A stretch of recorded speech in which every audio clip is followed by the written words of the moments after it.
The call came from the ex-boyfriend I'd broken up with 3 years ago. I was telling the vendor lady which tomatoes to pick. I like the big ones. There was a long silence on the other end, then a trembling voice. So, back then, you thought I wasn't big enough? It was the weekend. I was squeezed in front of the tomato stall, going back and forth with the vendor lady. Ma'am, yes, that one, the biggest one. I like the big ones. I pointed, selecting them like a general drafting soldiers, wishing I could just reach in myself and swap out the slightly more slender reserve players in the basket. Just then, my phone rudely rang. It was an unknown number. I tilted my head, clamping the phone between my shoulder and cheek, my hands still rummaging through the tomatoes. Hello, who is this? Only a faint static came from the other end. Hello? Can you hear me? The market was too noisy, so I raised my voice. Speak up. The lady cheerfully handed over a heavy, solidly red tomato. I stuffed it into my shopping bag with satisfaction, casually emphasizing my point once more. Right, I just love these big ones. I was about to thank her when, from the receiver that had been dead silent for a full half-minute, a highly suppressed reply, tinged with a noticeable tremor, finally came. So, back then, you thought I wasn't big enough? It was Shinyu. My mind went blank in an instant. The surrounding din of the market, the shoppers' voices, the blare of promotional loudspeakers, it all faded away, leaving only his heavy breathing from the receiver and my own heart pounding like a drum. 3 years. His voice had lost its youthful clarity, taking on the deep, gravelly tone of a mature man, but I still recognized it instantly. An untimely pang of bitterness instantly welled up inside me. I wanted to explain, to say it's not what you think, I'm just picking tomatoes. But the words died on my lips, turning into a stiff silence. I froze on the spot, even forgetting to take another tomato the lady handed me. What did he mean by that? Big or not big? I was just talking about tomatoes. I subconsciously looked down at my shopping cart. In the bag, the jumbo tomatoes I had just so carefully selected were proudly puffing out their round bodies, as if silently corroborating something. A rush of blood shot to my head, my cheeks growing hot enough to fry an egg. This misunderstanding was just too absurd. No, my tongue was tied. I wanted to explain but didn't know where to begin. Was I supposed to just say, look, you've misunderstood. I was picking tomatoes, not judging you. I took a deep breath. The murky market air filled my lungs, calming me down a little. In the end, I said nothing and silently ended the call. I clutched my phone, standing in the bustling market, and stared at the big, red, carefully chosen tomatoes in the plastic bag. Suddenly, they felt a bit hot to handle. I mechanically paid and walked home, the setting sun stretching my shadow long behind me. My mind was a mess. Why would he suddenly call me? And from a new local number? That baffling question, what on earth was that fool thinking? I shook my head, trying to cast these thoughts aside. It's all in the past. My name is Yi Tang. At 23, my life was like a punctured balloon, rapidly deflating. My family's fortune collapsed. My parents fled abroad, leaving me alone to face massive debts and the harsh realities of the world. The friends who once surrounded me scattered like birds and beasts. Even Shinyu, the lover who had once been so passionately devoted to me, swearing he would marry no one else, had been pushed away by me in the most resolute manner 2 years prior. I was the one who initiated the breakup. The reason was cliché and heart-wrenching. You can't give me the life I want. I remember his eyes were red as he gripped my hand tightly. Shinyu, don't be naive. Your family is bankrupt. You probably won't even be able to afford a single bag from my current walk-in closet in the future. Those words were like a knife, not only piercing through all his pride but also cutting off all my own paths of retreat. 3 years have passed. I've fallen from the pampered eldest daughter of the Yi family to an ordinary working-class person, pinching pennies for every meal. Of that bag of large tomatoes, I only ended up eating 2. The rest sat in the refrigerator, gradually losing their luster, their skins beginning to wrinkle. I spent the weekend in a daze. That night, as if possessed, I opened the encrypted photo album I hadn't touched in 3 years. The password was our anniversary. I can't believe I still remembered. In the album, the photos flipped by one. A blurry, candid shot of Shinyu's serious profile in the library, a goofy selfie of us squeezed together under a cherry blossom tree the moment he ran towards me, drenched in sweat and smiling after a basketball game, him tucking my cold hands into his down jacket pocket on a winter night. The innocent, passionate, sweet memories of the past rushed in like a tide, instantly drowning me. The photos finally stopped on a group picture taken at the seaside during our graduation trip. The setting sun dyed the sea golden. He was hugging me from behind, his chin resting on the top of my head, and we were both smiling so wide our eyes were barely visible. Back then, I thought we would walk on like this forever. My eyes started to burn. I slammed the album shut, a heavy tightness in my chest. I never expected to see Shinyu again so soon. A week later, I was working part-time as a temporary waitress at a high-end business reception. This kind of occasion, once my familiar playground, now saw me in an ill-fitting uniform, carefully navigating through the glamorous crowd with a tray of champagne, terrified of bumping into someone I couldn't afford to offend. Well, who do we have here? Isn't it our dear Missy? A coquettish female voice, laced with obvious malice, rang out. I looked up, and my heart sank. It was Lin Wei, one of the best friends who used to follow me around like a lapdog before my family's downfall. Now, she was arm in arm with a pot-bellied executive, glittering with jewelry, looking at me with undisguised schadenfreude. What's this? The Yi family went bankrupt, so our young Miss Yi has to work as a waitress? Lin Wei's voice wasn't too loud, just enough for a small circle of people to hear. Instantly, several curious and disdainful gazes fell on me. I clenched my tray, forcing a professional smile onto my face. Miss Lin, would you like some champagne? Champagne? Lin Wei scoffed, lightly stroking my tray with her fingers painted with bright red nail polish. I wouldn't dare drink wine you've served, who knows if I'd catch some poverty germs. A few stifled chuckles rippled through the crowd. Humiliation washed over me like a tide. I bit down hard on my lower lip, almost drawing blood. I knew I couldn't retort, couldn't get angry. This part-time job's salary was important to me. Why aren't you saying anything? Weren't you quite the talker before? Lin Wei became even more smug, taking a step forward, pretending to slip, and bumping into me. I instinctively wanted to dodge, but it was too late. I watched as the scarlet wine in her hand was about to spill all over my snow-white shirt. A hand with distinct knuckles suddenly reached out, steadily supporting Lin Wei's arm. Miss Lin, be careful. The man's voice was deep and pleasant, carrying an undeniable authority. I looked up sharply, meeting a pair of bottomless, inky black eyes. Shinyu. President Shen. He wore a perfectly tailored black suit, tall and straight, with a cold and stern aura. He steadied Lin Wei, his gaze sweeping over me indifferently. Seeing Shinyu, Lin Wei immediately put on a shy expression. President Shen, thank you, if it weren't for you, I would have almost fallen. As she spoke, she leaned against Shinyu, almost touching him. Shinyu withdrew his hand without a trace. Just a small favor.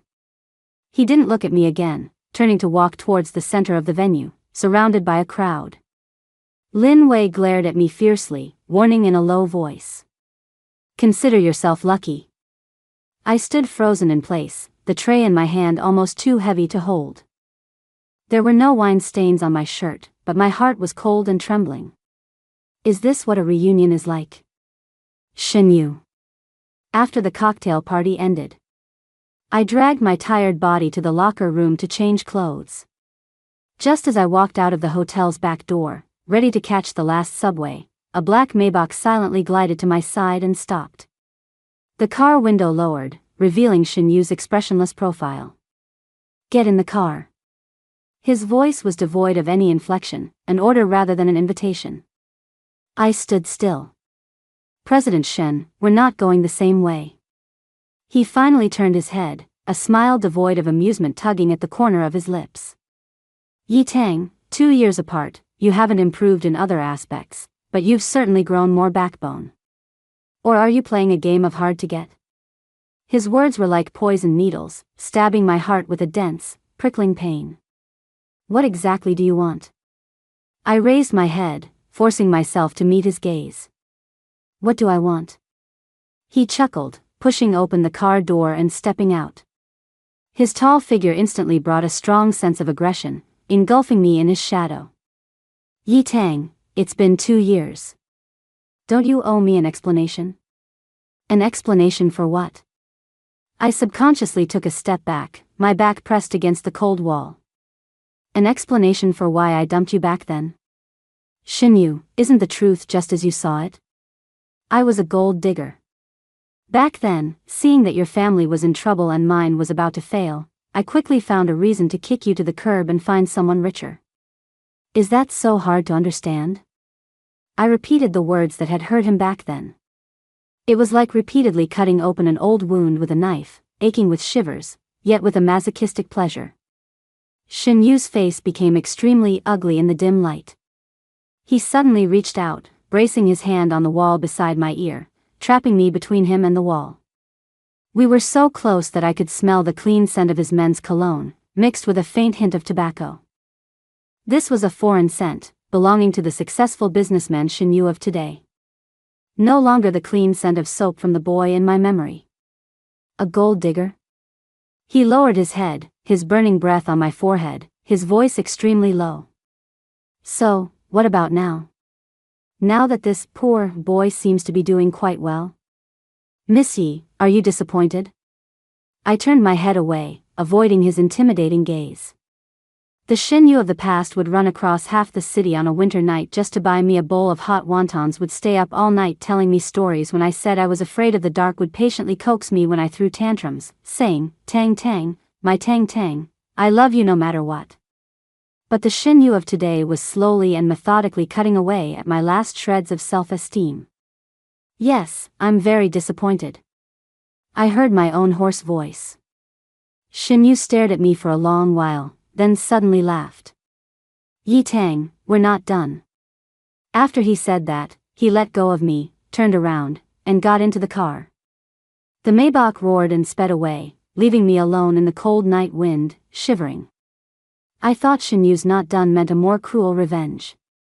Sure enough, a few days later, the formal job I had finally found went wrong. A project I was in charge of, which was originally a sure thing, was intercepted by a competitor at the last minute. And the company that intercepted it was Xinyuan Group, controlled by Xinyu. My manager called me into his office, berated me fiercely, and finally said coldly, "Yi Tang, this company doesn't support idlers. If you can't get that project back, you can write your own resignation letter." I walked out of the office in a daze. I didn't even have to think to know who was behind this. That evening, I received a call from an unknown woman. She introduced herself as Xinyu's secretary and said that Mr. Shen wanted to see me. The location was a high-end private club. I knew it was a trap, but I had no choice. I needed this job. I needed money. When I arrived at the private room in the club, Xinyu wasn't alone. Lin Wei was there, along with several men who looked like business partners. Lin Wei was practically clinging to Xinyu. When she saw me enter, a flash of triumph and provocation crossed her eyes. Xinyu sat in the main seat, leaning lazily against the sofa, swirling a glass of red wine. He merely glanced up when he saw me. "Miss Yi is here? Have a seat." I stood awkwardly at the door. "Mr. Shen, you wanted to see me about something?" I tried my best to keep my voice steady. "It's nothing major." Xinyu took a sip of wine, his gaze sweeping over me. "I heard you've run into some trouble at work recently. As it happens, Lin Wei's family has a project and is looking for a partner. I thought you two could talk." Lin Wei immediately chimed in, her tone coquettish. "That's right, Tang Tang. Even though your family is not what it used to be, for old time's sake, I'll definitely help where I can." But her tone shifted. This partnership will depend on your sincerity. I understood. This was a show put on by Shin Yu and Lin Wei. He had pushed me into a desperate situation, only to have Lin Wei offer a so-called olive branch. Their goal was to make me bow my head, to make me beg like a dog. Thank you for your kind offer, Miss Lin, but... I took a deep breath. Our company is small. I'm afraid we're not worthy. Shin Yu's eyes instantly turned cold. But Lin Wei just smiled. Tang Tang, don't be so stubborn. Look at the life you're living now. I heard your apartment lease is almost up, isn't it? What's the point? All you have to do is bow your head to Mr. Shen, show a little submission, and as for what happened in the past. What happened in the past is in the past. I cut her off, my gaze fixed directly on Shin Yu. Mr. Shen, if you have no other business to discuss, I'll be leaving now. With that, I turned to leave. Stop. Shin Yu's voice carried an authority that could not be questioned. I froze. He set down his wine glass, stood up, and walked toward me step by step. The overwhelming pressure made it almost impossible for me to breathe. Yi Tang, are you really that proud? He lowered his head. Or are you betting that I'll still have a soft spot for you? His breath fanned across my ear, sending a shiver down my spine. I'm not betting anything. It's not up to you. He sneered and suddenly raised his voice. Since Miss Yi looks down on the Lin family's project, then forget it. However, my Xinyuan group has a charity project that needs a gopher. I think Miss Yi is quite suitable. Report for duty tomorrow. Lin Wei's face instantly turned ugly. I was stunned. A charity project? A gopher? What new way was this to humiliate me? Shin Yu, you. What, you're not willing? He raised an eyebrow. Or would you rather go serve Lin Wei? In the end, I lost. Fine, I'll go. My days in the Xinyuan Group's charity project department were not easy. On paper, I was a project assistant, but in reality, I did all the menial tasks like serving tea, making copies, and running errands. My colleagues looked at me with mixed expressions. No one dared to get close to me. Shin Yu seemed very busy and didn't often come to this peripheral department. But every time he did, it was accompanied by a tense atmosphere and my own embarrassment. He would, in front of everyone, criticize the coffee I made for being too hot or too cold, accuse me of not formatting documents beautifully enough, and once, because I was 5 minutes late delivering a file, he said with a cold face, Yi Tang, drop your heiress attitude. No one here will indulge you. Each time, I accepted it silently, without defending myself, without resisting. I knew this was what he wanted. He brought me back to retaliate for my betrayal back then, to make me taste what it's like to be at someone's mercy. After a project's outdoor event. It was pouring rain. To protect the event materials, I got soaked to the bone, a complete mess. After the event, my colleagues all had cars and left one by one. I was the only one standing by the roadside waiting for the rain to stop, my lips purple from the cold. Shin Yu's car stopped in front of me. He rolled down the window, his tone still harsh. Get in. I hesitated for a moment, but still opened the car door and got in. The heat in the car was turned up high, and my frozen body warmed up a little. The ride was silent. As we neared my rundown neighborhood, I thanked him in a low voice and prepared to get out. But Shin Yu suddenly spoke, You live in a place like this? His tone was laced with clear disdain. What do you expect? Where does CEO Shin think I should be living now? A luxury apartment? I'm lucky to have a roof over my head. Lu Chen was taken aback for a second, his brows furrowing. You. All the pent-up grievances suddenly poured out. Yes. I deserve it. I brought it all on myself. I cut him off, tears streaming down my face uncontrollably. I never should have treated you like that back then. But can you just give me a quick end? Either make me disappear completely, or stop torturing me like this. Is it that interesting watching me struggle before you like a clown? After shouting, I pushed open the car door, dashed into the rain, and ran home without looking back. After that day, I called in sick and shut myself in at home for 3 days. I was afraid to face Shinyu. On the 4th day, I had to go back to work. I found that my department colleagues looked at me strangely. There was less of their previous disdain, and a bit more pity. At noon, Sister Wang, the kindest person in the department, quietly pulled me aside. "Little Yi, a few days ago, did you perhaps misunderstand President Shen?" I froze. Sister Wang sighed. After the event ended that day, it was raining so hard. President Shen actually came back specifically to pick you up. He saw you standing there alone and looked very concerned. After you lost your temper and ran off, President Shen stayed put for a long time. He even called HR to specially approve 3 days of paid sick leave for you, saying you were unwell and needed to rest. I was completely stunned. He was concerned about me?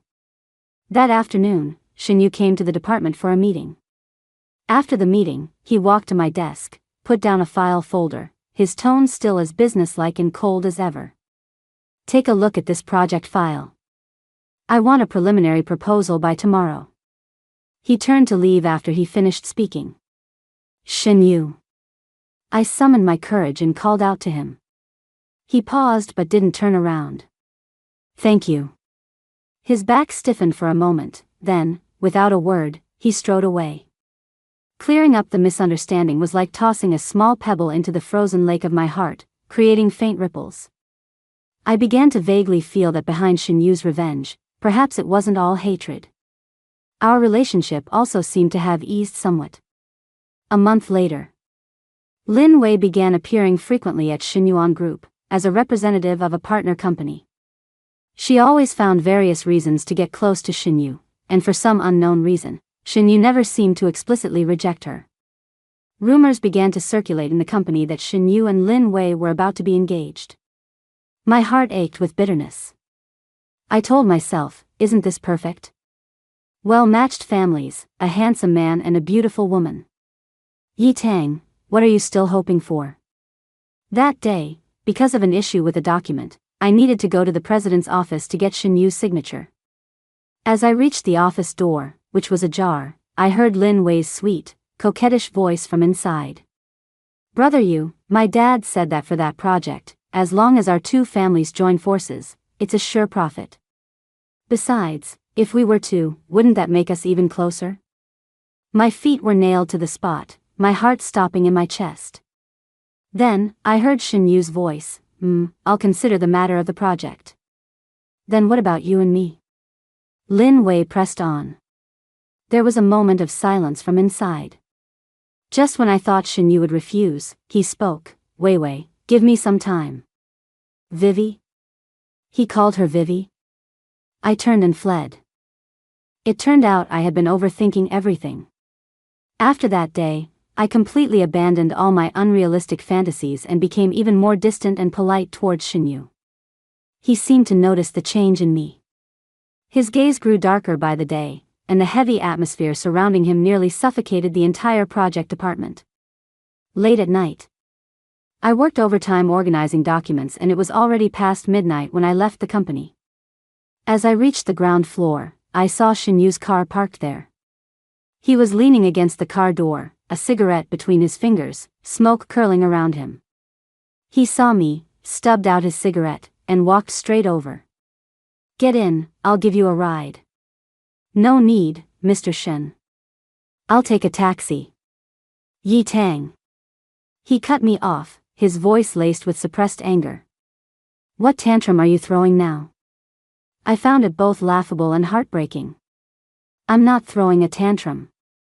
Mr. Shen, I've just come to terms with my place. Rest assured, I'll do my job properly and won't get in the way of you and Miss Lin."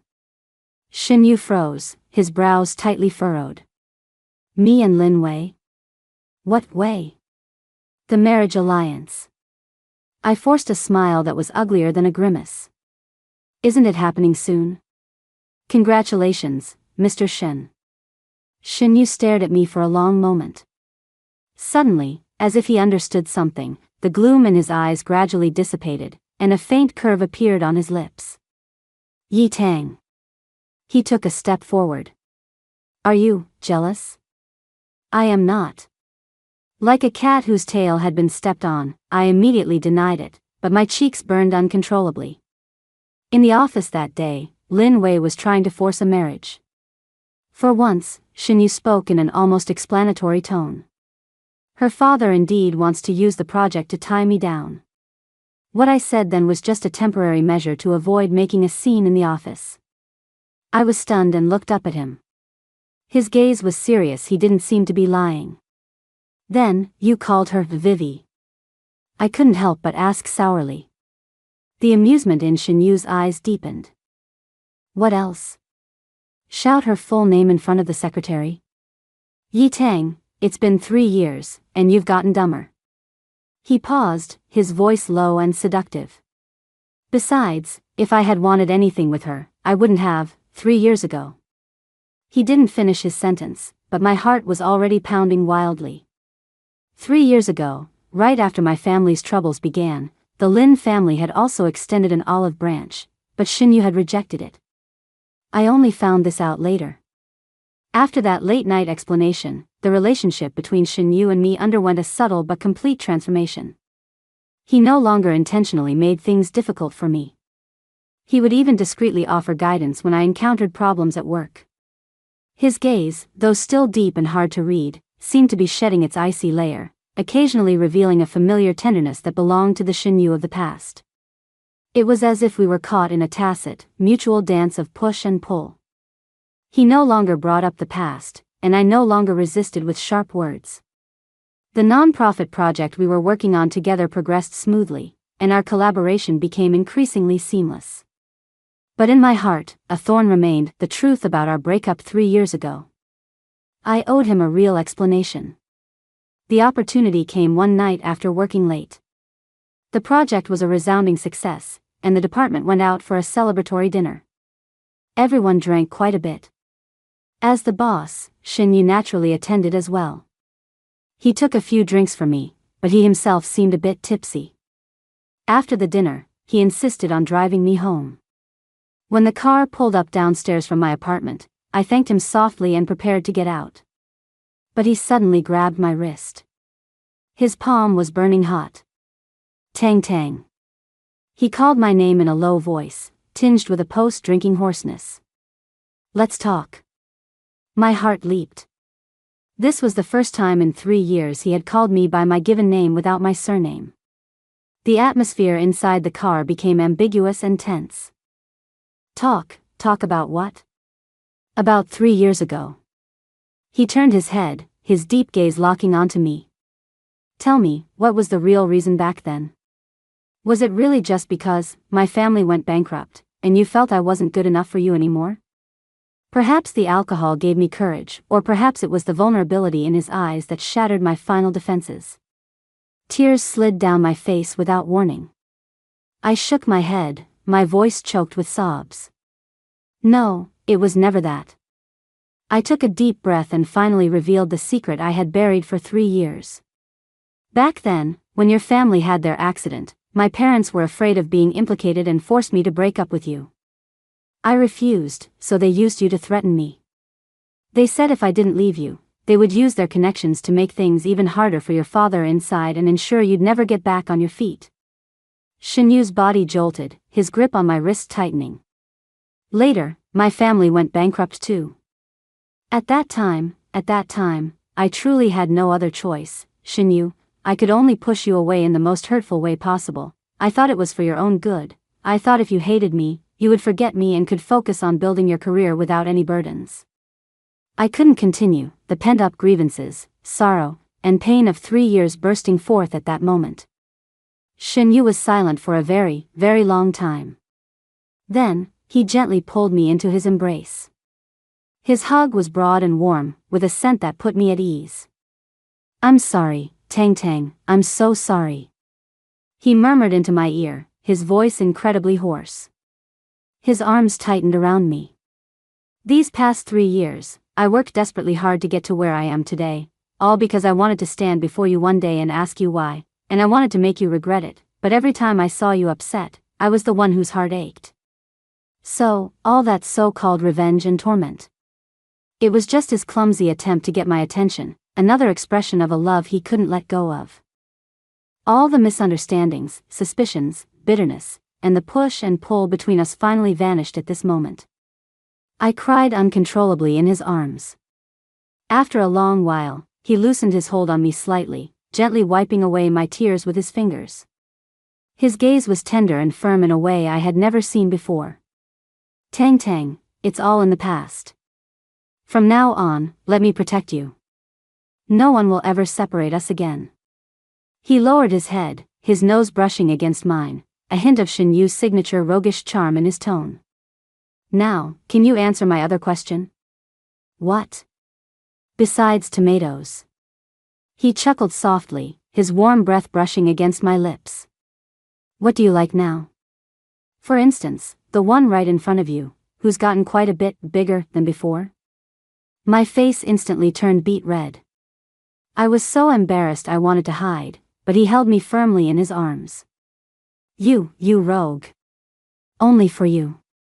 He murmured, finally leaning in to kiss me. This kiss carried the saltiness of tears and the sweetness of having found what was lost. It was more like a solemn promise, slowly making up for the 3 years we had missed. I only found out later that the reason he called me while I was picking tomatoes was because he finally had the confidence to stand before me, only to happen to overhear the words that made him misunderstand and his heart tremble. And all these coincidences, through a series of mix-ups, became the red thread that reconnected us.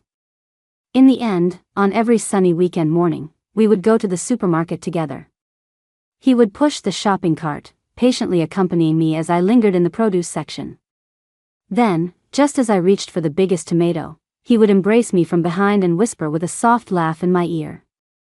Looks like my wife has always been very particular about her preference for big things. And I would blush, reaching back to give him a light pinch. Perhaps this is life, and this is our tomato-flavored love story.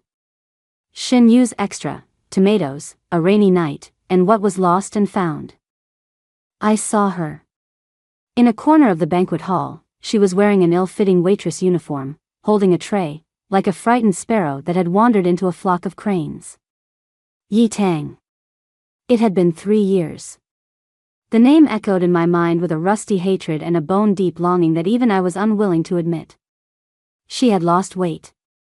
Her once slightly chubby cheeks had thinned, her jawline becoming sharp and defined. It made her eyes look even larger, but they had lost their former vibrant sparkle, leaving only a careful exhaustion and quiet forbearance. She shouldn't be in a place like this. Or rather, she shouldn't appear in this manner. The Yi Tang in my memory should be the center of attention, wearing a couture gown, smiling brightly and boldly under the spotlight, not like now, cornered by someone like Lin Wei and being humiliated in the most clumsy way. Lin Wei's sharp voice was like nails on a chalkboard. I wouldn't dare drink any wine you've handled. Who knows if it's been tainted by some kind of poverty. A nameless rage mixed with a sharp ache shot through my heart.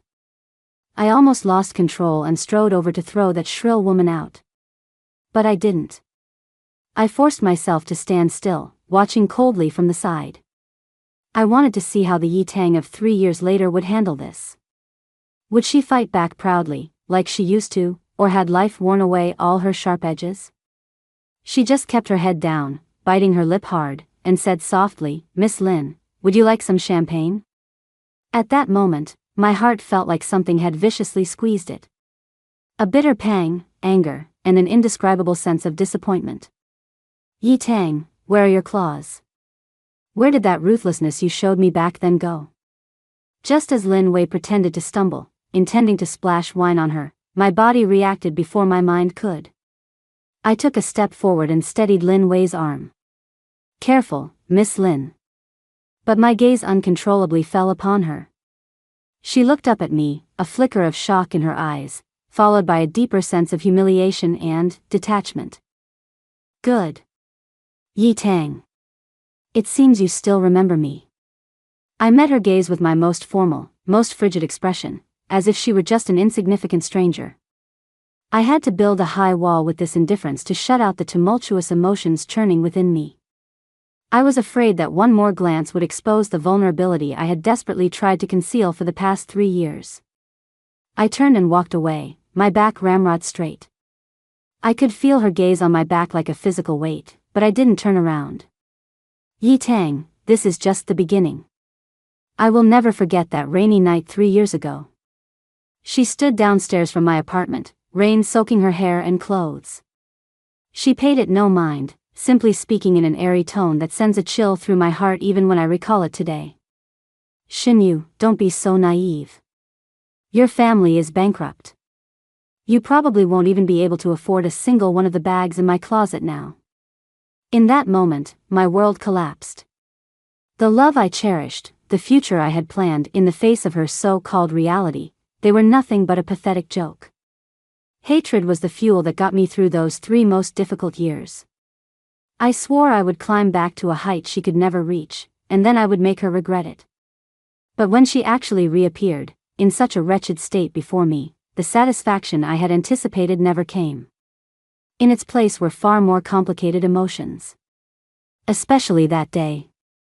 On some strange impulse, I dialed that number and heard her commanding someone in that familiar, slightly petulant tone, "I like the big one." In that instant, the resentment, the sense of being wronged, and the love that had never been extinguished, all pent up for 3 years, completely consumed me. So, I got her out of her work troubles, then pulled some strings to force her to my side. I can't say for sure what I want to do. Do I want revenge, to see her bow her head, or do I just want a legitimate reason to be able to look at her? I kept her right under my nose and treated her with the harshest attitude possible. I criticized the coffee she made and pointed out her mistakes at work. I wanted to provoke her, to see any emotion from her other than forbearance. I wanted to tear apart her calm facade, just as she had torn my heart to shreds back then.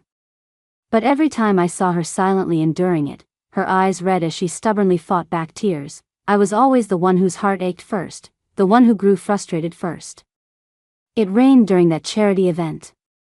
After I finished my urgent business, I immediately had the driver turn back. Seeing her standing alone in the rain, so frail she looked like she could be blown away by the wind at any moment, my heart twisted into a knot. I asked her to get in the car, but she was like a porcupine, striking back at me with words I'd never heard from her before. Crying, she asked if I found it amusing to watch her struggle. At that moment, I almost blurted it out. No, Tang Tang, I don't find it amusing at all. When I see you upset, it hurts here. I pointed to my heart more than the day you dumped me. But I didn't. My pride wouldn't allow me to show weakness. I could only disguise it with an even colder, harder attitude. Until she rushed into the rain, her determined back overlapping with the image from 3 years ago. I sat in the car for a long time, smoking one cigarette after another. In the end, I just called HR and approved her leave. I admitted defeat. Between hating her and loving her more, I never had a choice. Lin Wei's appearance was an accident, and also a test. I admit, I had my intentions. I wanted to see Tang's reaction. When she stood at the office door, hearing Lin Wei's ambiguous words and my noncommittal replies, I clearly saw the color drain from her face and the hurt in her eyes. A shameful sense of pleasure actually rose in my heart. "See, Yi Tang, do you care too?"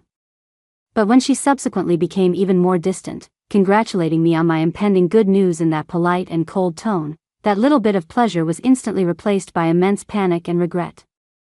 Damn it. She actually believed it. That night, I waited for her downstairs at the company until the early hours of the morning. I had to explain things clearly. I couldn't stand the look in her eyes that pushed me further away. When she, full of jealousy, tartly brought up me calling Lin Wei, I almost couldn't hold back a laugh. So this is what she looks like when she's jealous, so cute. The gloom that had built up for 3 years seemed to have a crack blown through it by that sentence. I looked at her reddened cheeks, her flustered eyes, and a corner of my heart softened completely. So, she still cared about me. This realization made me more exultant than any business success. And when she finally cried and told me the truth about our breakup 3 years ago, all my hatred, all my resentment, instantly crumbled, leaving only overwhelming heartache and remorse. I'm such an asshole. I actually let her bear so much all by herself. I actually used the method I hated most to hurt her in return when she was at her lowest. I held her tightly in my arms, feeling her tremble, her tears soaking my shirt. That heat seared my heart with a sharp pain. I'm sorry, Tang Tang, I'm so sorry. I apologized over and over, wishing I could go back 3 years, hold the her who was also heartbroken on a rainy night, and tell her that I was there for everything. All that damn pride, that revenge, in the face of having her back after losing her, none of it was worth mentioning. I finally understood that all my struggles and waiting over these years weren't to prove her wrong, but to have the strength to be her support when she needed it, and to never again let anyone or anything take her away from me. The moment I kissed her, I tasted the saltiness of tears, and also the ultimate sweetness that fate had given back to me. Yi Tang, my Tang Tang. Thankfully, it wasn't too late for us. Thankfully, you came back to my side.